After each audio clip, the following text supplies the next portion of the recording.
It's a few days after Ferragosto in Italy, where I live now. It's a public holiday. On the 15th of August, a holiday maintained in Italy from Emperor Augustus. In fact, its name derives from the Latin Feriae Augusti. If you know something about Italy, you will know that during this month everything gets closed because everyone goes on holiday.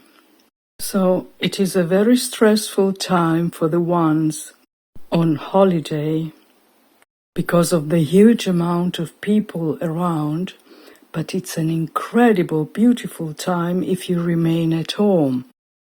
It is so quiet that even if you live, like me, in a very quiet place, you notice the difference because it is even quieter.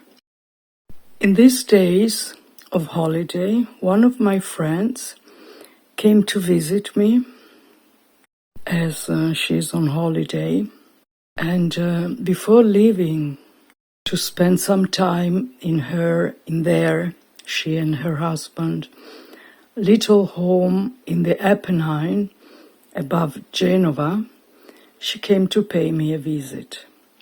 So we were talking about my last video, the last one I published, and she was commenting about the succession of creations that the original God began and all the following creators he created. And she gave me an example that I found it beautiful.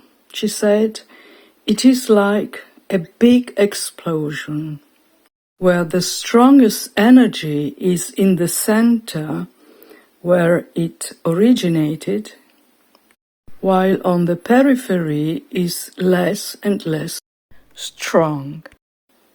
And in fact, in the audio I said this energy gets diluted more and more, like putting water into the wine. The more water you get, the less wine you have.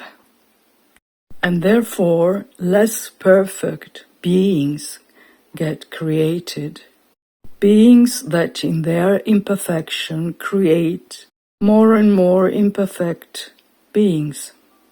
But at this point we may call them demons, evil forces, that somehow ironically create a massive counterpart stressing the good part. In this friction, evolution gets started. The stress created between the two parts, the two opposite parts, the good and the bad, creates a strong push towards evolution. If there were no evil forces, we wouldn't stress ourselves to become better, to overcome the challenges, to become stronger. In fact, an old esoteric saying states that evil is always at the service of good. But we can look at that in another way, from another perspective. Just take homeopathy. The more diluted is a remedy, the stronger it is.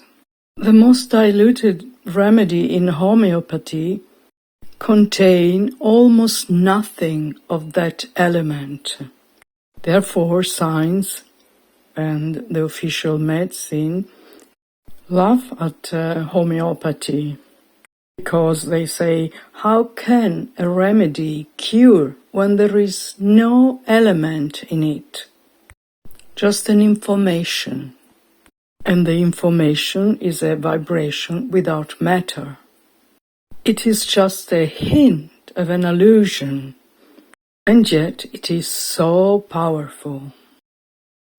If you take the Jewish letters, that for the ones who are familiar with them, they will know that these letters are powerful energy containers.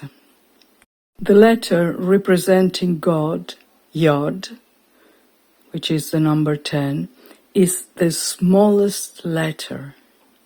Again, the smallest is the most powerful. Just think of the Tao symbol, yin and yang. The two opposites embrace each other, and yet each opposite is never totally yin-yin, yang-yang. There is always a dot with the energy of the opposite force.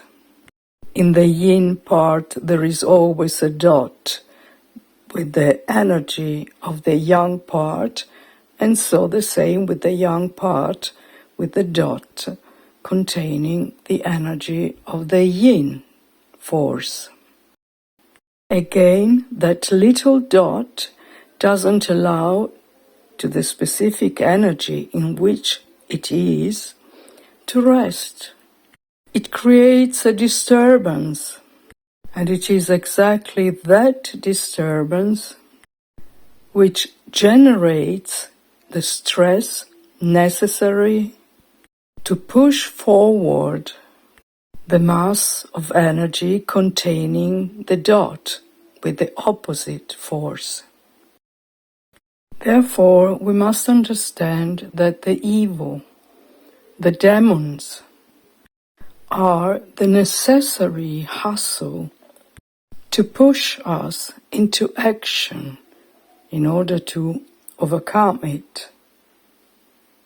And this becomes a step further in our evolution.